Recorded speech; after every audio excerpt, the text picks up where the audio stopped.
Hi, and welcome to Tutu's Journey. Well, this is part one of Stop Whooping Those Kids. Now, let me tell you the reason why I say that. First of all, I do have an associate's degree in early childhood development, and I'm currently working on my bachelor's degree. Secondly, I have over 15 years experience working with children, all types of children, not just my own too. And all different eras and generations of children. So I got a pretty good idea of what it used to be based on what it looks like today. But I'm mainly telling you this because of my observation with the children in my classroom. And watching the different changes in them and the different issues and situations and milestones they have in their lives.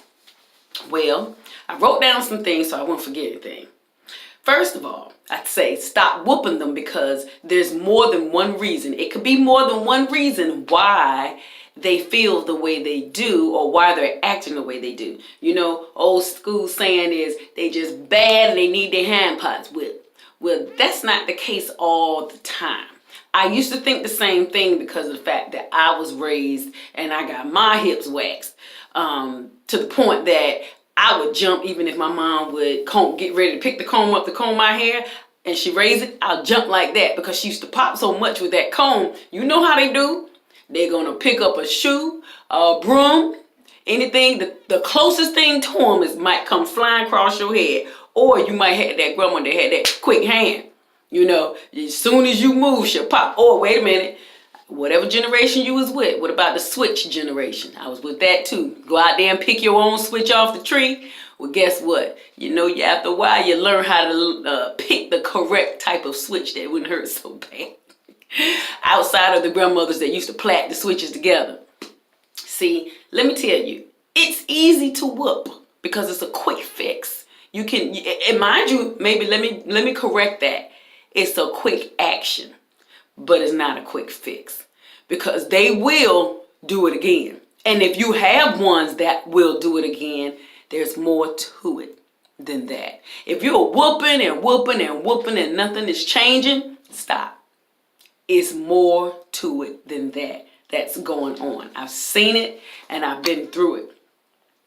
Let me tell you, like I said, why I changed. It's because I found out that some of the children emotionally were having issues versus just wanting to act out and shine and show off and act as if they don't want to listen or they don't want to be obedient. I do have a rule. I do have a big class and I do have a rule of I'm only going to say it one time, and that's a stickler. I'm going to stick with that. But mind you, I can't whoop these kids. I don't whoop these kids. So therefore, I had to find another way to get their attention and let them understand I'm not playing without hitting them, without inflicting pain. Now, let me tell you something that I know for a fact that I've watched and observed.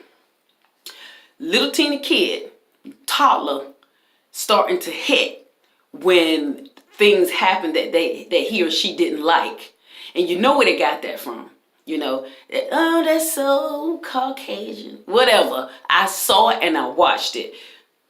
You hitting them? Okay, watch this. You ever seen the little kids that you hit them and they hit you back? And then it's funny. He. But guess what? They the same ones that go into them daycares and be tearing them kids up, knocking them kids out. The ones that pick up something heavy and crack that child right in their head and watch them cry. Some of them laugh. Mixed signals here. Then you get them because they're hitting or they're inflicting pain on another child, but they're imitating. It's just imitation. Let me prove it to you.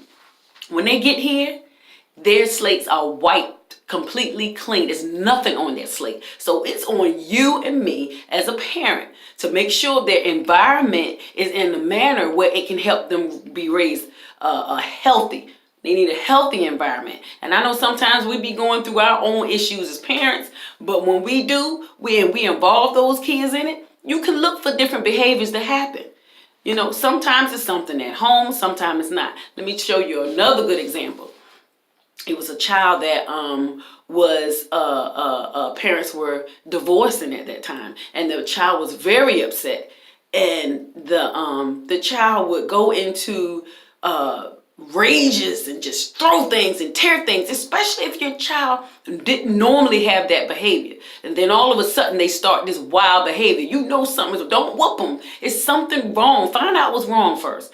But this child throwing stuff all over the place and hitting kids and watching them cry.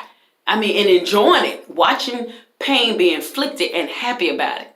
All right, I said, wait a minute, Brother Jones, we're going to have to get you straight. I say to kids Brother Jones when they act a little off. Sorry, Brother Jones, whoever you might be. But I just use that as a scenario. But inside of the different centers in the classroom just acting crazy to the point they're breaking skin on other children. So I put them in housekeeping. It's one of the centers in the classroom. Put them in housekeeping where you got, the little stove and oven, and, the dress up clothes, dramatic play is another place they call it. Well, that child went in there and picked up one of the babies and just started swinging the baby around. Took the mother in the little, doll thing, the little plastic dolls, and start slinging it around, throwing it, having a fit. But the daddy doll, he sat in the chair. Daddy doll, he didn't do that to at all. So I'm watching, I'm taking notes, and I'm observing. What's this all about? Then I noticed throughout the day the child, if that child would drop a toy and another child would come and help them try and pick the toy up, they get right. Oh, it's mine, and just lash out at the child and hit the child. And I'm like, no, they're trying to help you. They're trying to help you. Let your friend help you. Don't you want them to help you? No, they're trying to take it. I was like, wow, what's going on for real? All right, now you think about that scenario I gave you. Throwing the child doll around, throwing the mother doll around, but not the father doll. Then when someone tries to help the child to pick up toys, if they had the toy and another child's trying to help them pick up, they get real aggressive with that child as if they don't want that child to help them. All right? You in there throwing them dolls around? Pow! You in there? Oh, you don't want nobody to help you. You want to act ugly. Pow! Quit. But you still didn't get to the point. You know what was really wrong with that child? The child parents was divorcing. The child was upset because it didn't want to be split between the two parents, which both parents were getting their equal time with that child. That child was upset because it had to be split between two parents. And the father was the only one that it didn't harm because the child was left with their mother and their father had to go away. So I also found out that when the child had the puzzles and someone else tried to help the child with the puzzle, that the child's toys had got split between the two houses. So it got upset, and I'm saying it because I'm trying not to, release information. It's a past experience situation that I've been through. But they didn't want anyone to help because they had to get their toys split between the two houses. So therefore, everything was mine. I don't want to share nothing. You trying to take my stuff. That's the attitude the child had. What you got to understand is that child is still developing. 1, 2, 3, 4, 5. They're still developing up here. I don't care how much sense they act like they have. I don't care how much their vocabulary is way up here.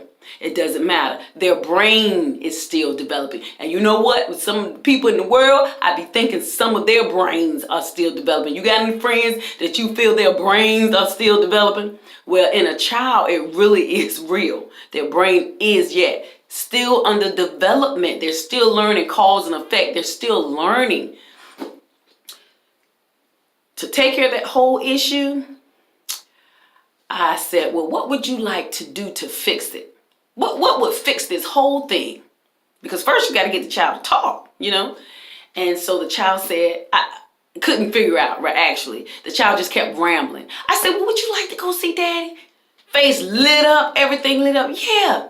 But I can't take that child to go see their daddy. So this is what I did.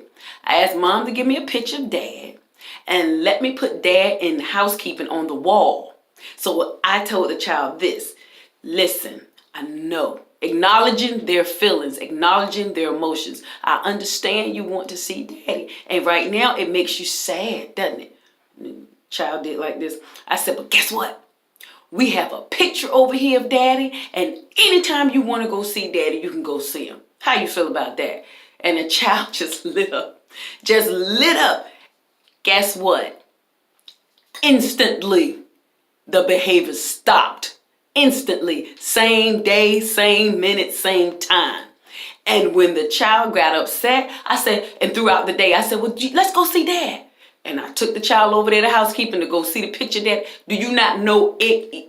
When I say immediately stopped, it immediately stopped that same day. So therefore, a whooping wouldn't have taken care of that. Because mind you, there's other things going on. And then sometimes you got parents that are trying to figure out what's going on in between the spankings.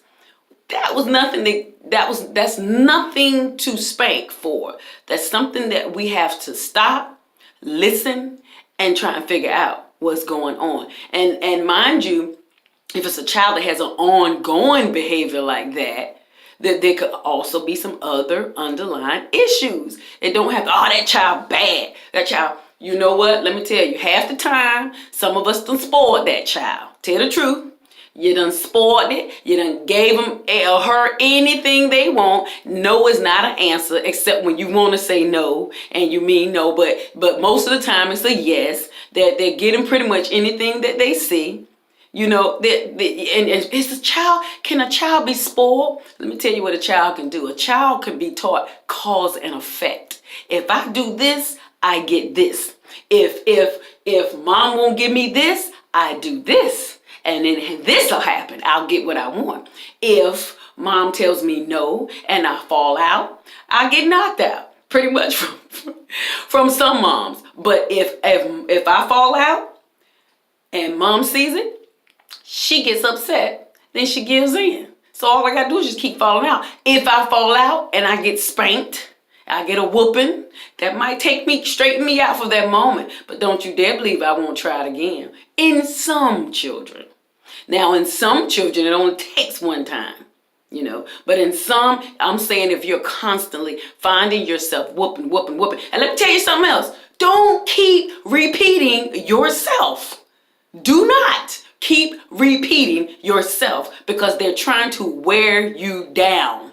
That's what they're doing. It's if I can keep saying it enough to get on my mother's nerves, she eventually is going to give in and I'll get what I want. So this is what you do, because this is what I do, and it has completely worked. I'm going to make up something. Let's say, can I play with Play-Doh? Not right now. Oh, you're going to have to wait for your turn. Can I play with Play-Doh? I want some Play-Doh. I want some Play-Doh. I want some Play-Doh. If you want to play with Play-Doh, you have to be a big girl, big boy. Because if you're not a big girl, big boy, then I don't see where you're going to be able to play with Play-Doh. And they stop instantly. You just played their game. The game is, if I cry about it, it works with my mommy. If I cry about it, it works with auntie, and I still get my way. I'm reminding you, you're a big girl and big boy, but I'm also telling you, I'm not going to sit here and have this conversation with you back and forth, and I got to keep repeating myself 30,000 times. I had one child that wanted me to keep repeating myself over and over and over again. That ain't going to happen. If I already said, not right now, or we've discussed this, not right now, you have to wait for your turn, and you still want to come at me, you're going to be talking to the wind. Because I'm not going to respond. Because that's what they want. What did I tell you? Cause and effect. If I do this, they're going to do this. If I say this, they're going to say. So this is not a conversation. This is me telling you. You're the child, I'm the adult. And this is how it's going to go. You know? And that's without spanking. Mind you, when you find yourself talking, yeah, you know, you got some parents saying, I ain't going to go through a whole bunch of talking. I ain't going through all that. But you know what? I want to get into my domains, but I want to do that in a part 2. And that part 2 is going to be about the makeup of a child. A child has a makeup. What are the domains that create the mental, physical, emotional, language, and social skills of a child? I just told you the domains, actually. And it's physical, intellectual, language, emotional, and social skills or domains that a child must have by a certain age, that you're trying to push them to get above their milestones or actually to achieve their milestones. And those are things like hopping on one foot, maybe like 8 times, or being able to stack blocks. And the one that I see the most, domain that I see the most that have issues is the emotional one. And I see a lot of that in the adults as well. Once that child becomes an adult, which I have been in childcare so long that yesterday I had a daycare, and I actually saw one of the children that I had in my daycare when I first started. That child is now grown and adult, doing well in school, got 2 jobs, she said. She doing her thing. But I've watched it. And I see where the ones that had emotional issues, how that is one of the hardest, because that's one of the hardest with us. You know what I'm saying? If we have days that are not so good, if we have times where we make the dumbest decisions, if we were to say ourselves it was a dumb decision, we'll say it. If we have times like that, that it's just not, where the day is just not my day, it feels like I'm on the wrong side of the bed, how much more do you think a child who's still developing would have? And if you don't believe that you have those days, you go ask your co-workers. I bet you they'll tell you. Go ask them. Because why? They are the ones that are around you 8 hours a day. And they know your habits, they know your behaviors, and probably can tell you when you're moody. And if you're one of those people that if your day is not going well, everybody around you day is not going well, emotional was one of your issues when you was a child. And people are like, oh, why they always go back to the child? Because that's where it began. You go back to where it began and you can find out why it's going on now. So that's my part 1. I will be more specific in part 2, but this is just the introduction of stop whooping those kids, because there are other reasons why children act the way they act.